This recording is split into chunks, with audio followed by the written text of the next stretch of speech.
My name is Olive Barrows, and this is Stories Making Headlines. A public service vehicle was on Thursday swept up by floods as it attempted to cross a seasonal river. Some of the passengers managed to make their way to the top of the vehicle, and by Thursday afternoon, 15 of them had been rescued after the Kenya Red Cross sent a specialized search and rescue team from Nairobi. On matters anti-corruption, Governor Evans Kidero was on Thursday before the Ethics and Anti-Corruption Commission to answer questions on underhand deals that were made when he was at the helm of Mumias Sugar. Kidero, who walked to the EACC Integrity Center offices, was accompanied by a mob who chanted in defense of him. He had previously denied any involvement in wrongdoing, despite an auditor's report that implicates him in the looting that brought the sugar company to its knees. Billboards of terror suspects have been put up in Nairobi and Mombasa.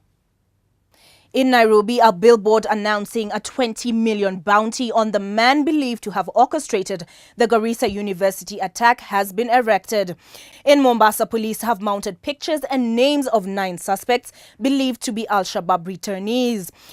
The 9 are suspected to be hiding within Majengo and Likoni areas in Mombasa, Kwale and Lamu counties after they sneaked into the country from Somalia. The second annual Devolution Conference, which brings together the national government and governors, will take place between April 21st and April 23rd. Devolution Cabinet Secretary Anne Waiguru made the announcement on Wednesday, saying the conference will focus on the developments made so far and the shortcomings. She also announced that the government is considering reintroducing mandatory national youth service training before students join university so that they can learn to better protect themselves following the Garissa University attack, during which 142 students were killed by the Al-Shabaab. The second annual Devolution Conference marks the second anniversary since the coming into effect of a devolved government in Kenya. This will be an opportune time to take stock of the milestones that have been achieved thus far within the framework of the principles and practice of good and responsible governance. After this commercial break, we bring you the latest on the xenophobic attacks in South Africa.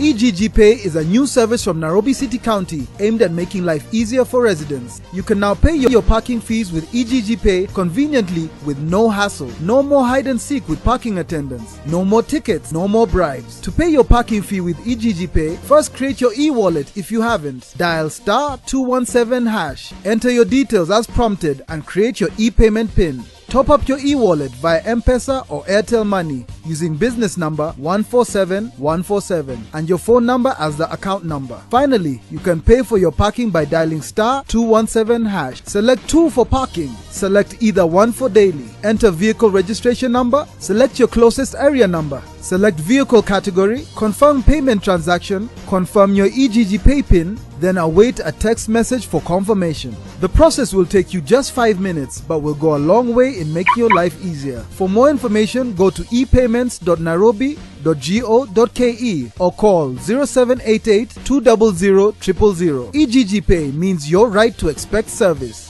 EGG Pay, malipo kwa urahisi. On the international front, South African police have vowed to quell anti-immigrant violence that spread to Johannesburg overnight. There are fears that the country's economic troubles could spark widespread unrest. At least 6 people have been killed in the last 2 weeks in attacks in Durban, targeting shops and homes owned by Somalis, Ethiopians, Malawians and other immigrants. President Jacob Zuma made a statement late Wednesday condemning the attacks and admitting that the government had been slow to tackle some issues behind the violence. In Durban, more than 1,000 immigrants have been sheltering in a guarded camp after fleeing from their homes in surrounding townships. Violence against immigrants in South Africa is common, with unemployed locals accusing foreigners of taking their jobs. In 2008, 62 people were killed in similar violence in Johannesburg townships. All the police, instead of supporting us, they are supporting those guys. They are here, there. They are not talking to them. They are coming to us. They are spraying to us. Where must we go? Here you see, this is my door. My children are here. My wife is here. No one is going to support me. In business, Samia, the makers of Daima juice and milk brands, is expanding to Nakuru. The chairman, Mr. Naushad Merali, says Samia has successfully completed phase 1 of the project, which saw the establishment of the Nairobi plant along Lunga Lunga Road. Samia has also introduced a new ice cream production line that marks the company's entry into the ice cream sector with the Cream Bell brand. Mr. Merali spoke at the Southern Sun Mayfair Hotel on Wednesday evening while launching Cream Bell. For more business news, let's join Capital TV's Margaret Wahito, who interviewed the Kenya Tourism Board's Managing Director Murithi Ndegwa earlier today. Welcome to Capital FM Today's Business, and in our studios today we have the Managing Director of Kenya Tourism Board and Julie Wahome of Extreme Outdoor Africa in our studios. Welcome. Thank you. First of all, I'm going to start with you on our status of tourism at the moment and what Kenya Tourism Board is doing. Thank you very much. I think the key thing, first and foremost, and this has been reported extensively, is that Kenya as a country, we're facing a lot of challenges, mainly to do with insecurity and also to do with the travel advisories that have been issued against the destination. And then prior to that, we had the Ebola scare, which basically was looking at the whole of Africa as a challenged continent.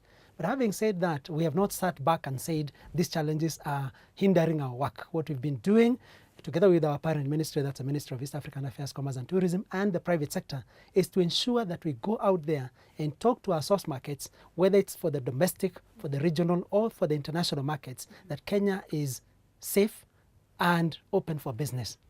We've had, unfortunately, the recent incident, the tragic incident in Garissa, but the key thing is that it's not the entire country that has had a problem or that has had a challenge. And this is what we are saying to the international markets, to the regional markets, and even to our own local domestic market, that please support tourism, because tourism is basically the driver of growth of the economy of this country. What we understand is Kenya Tourism Board is like our key leader in terms of tourism. Have you changed your style with these events coming on and maybe having incidences and government doing its whatever it's doing? What are some different new styles have you come up with to ensure that we continue marketing Kenya out there? I think the key thing is that we obviously have to rely on an integrated marketing approach. And this is where you're looking at not just the above and below the line, but looking at the social media marketing, because this has, one, the reach, and also the second thing is that it's cost effective. And we've added quite a bit of our budget in terms of doing online marketing. And this is the reason why, together with the private sector, we started this campaign called Why I Love Kenya, to talk about the good stories, about the good things that are happening in the country. Because we realize that our story will not be told out there by others, it's got to be done by ourselves. Then also internally we launched, and we've been emphasizing a lot on the Tembea Kenya initiative, where we have a lot of offers coming on board. And once we get these offers, once we get this information, we then upload the information on the Magical Kenya website, specifically to the Tembea Kenya, for the Tembea Kenya initiative, which is targeted towards the domestic market. And then not too long ago also, we got into a joint partnership with the World Bank to relaunch what we are calling the online directory. This is a directory that talks about the attractions, the things that one can do, and the places that one can visit in the entire country. And working closely with the World Bank, or with the support of the World Bank, we've been able to create a new online directory, which is which was then uploaded on the Magical Kenya website. And the beauty about it is that it talks about the entire country, and that brings in the aspect of the counties who are the product owners, talking about some of the things that they are doing. Clearly also, we've had to get into the traditional methods of marketing, and this is where we've been bringing farm trips, people from different parts of the world, to come and see for themselves that indeed Kenya is open for business. Just last week we had a group that came to Kenya from India, and then right now as we speak there are 3 groups actually from the UK, and what they have discovered, what they have seen for themselves is that indeed, as we've been saying oftentimes, that Kenya is open for business. And we believe that with this kind of farm trips, we'll get reassurance messages out there. The other thing also is that not too long ago also, through the ministry, a global PR campaign, a global PR company was unveiled. And this is going to help a lot in terms of pushing online messages and pushing information about Kenya as a destination that is open for business. And we also did a pitch for a global advertising campaign, which is currently just about to start running. And this is mainly going to be run on the platform CNN with a heavy content on social media and online marketing. So we are looking at consolidating all these activities, all these works, together with the private sector, so that Kenya indeed can get back into the position of being seen as a destination that is unique and that is open for business to all travelers. Maybe lastly, on the issue of, in terms of numbers, we have few events happening this year, including the Obama visit, the President of America's visit to Kenya in July. Yes. And we have also Africa travel happening in Kenya. I don't know, what kind of numbers is KTB looking at, maybe perhaps by the end of the year? I think you're quite right to talk about some of the major events that Kenya is going to be hosting, and one of the events is what Julie is going to be talking about. Yeah. But as KTB, and also together with our parent ministry, we have, and also working together with some of the related agencies that deal with MICE, Meetings, Incentives, Conferences and Exhibitions. As a country, we are positioned to hold major events. One of them is what you talked about, ATA. This is African Travel Association. And this is the second time this Congress is coming to Kenya in the 40th year of operation of ATA. We also are looking to host the World Trade Organization, which again is a very major event coming towards the end of this year. And in collaboration, obviously, with the ministries like Ministry of Foreign Affairs and International Cooperation, we are looking to see that the numbers, the people who come in, really enjoy what they come to see. And then there's also the World PR Forum, which is coming again later this year. And the 5th edition of the Magical Kenya Expo, where we bring in hosted buyers from about 30 different countries, numbering more than 170. So these are a series of events that we are looking at. Now, to answer your question specifically in terms of the numbers, I think it's a little early to say, and normally I'm a little cautiously optimistic to talk about the numbers, but I think we can cautiously say that all things being equal, we're looking at this year perhaps doing a little better than last year, especially if we maintain the security that is very paramount for business to thrive in this country. And I'm sure, and I'm very confident from what I've seen the government doing, that we will maintain the peace and security in this country.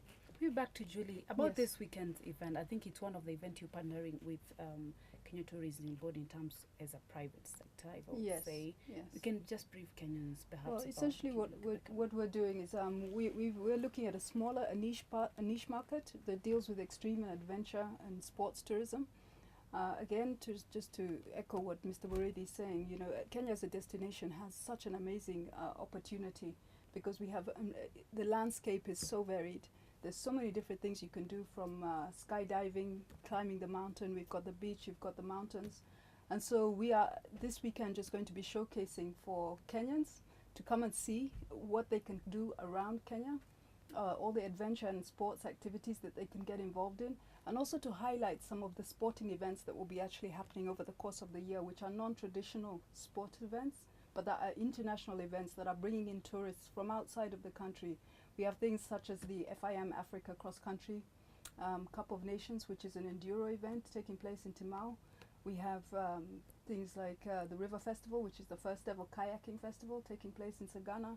So different activities which are happening in different counties across the country, which are open to Kenyans, but also will be international events. So again, putting Kenya on the international platform in a positive light, but also encouraging Kenyans to be able to travel around, to see new parts of the country, to get involved in different activities, and really discover this beautiful country that is Kenya.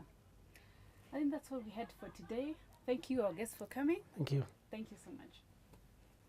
A day after Floyd Mayweather described Manny Pacquiao as a reckless fighter, he said that he is ready to engage the unbeaten American in the middle of the ring if that's what it takes to win. The eagerly anticipated May 2nd welterweight unification showdown in Las Vegas promises to be the most lucrative fight in boxing history. I'm very confident, and I'm not worried about his style, about my opponent, and I'm confident, 101%. I believe in myself. It's very important to the fans. I think the fans. You can't overlook this guy. He's a solid competitor. He's tough. He's ambitious. But one thing I do know, in any sport, if you lost before, losing is in your mind. And that's all we had for you on this edition of the Capital TV Online News. My name is Olive Barrows.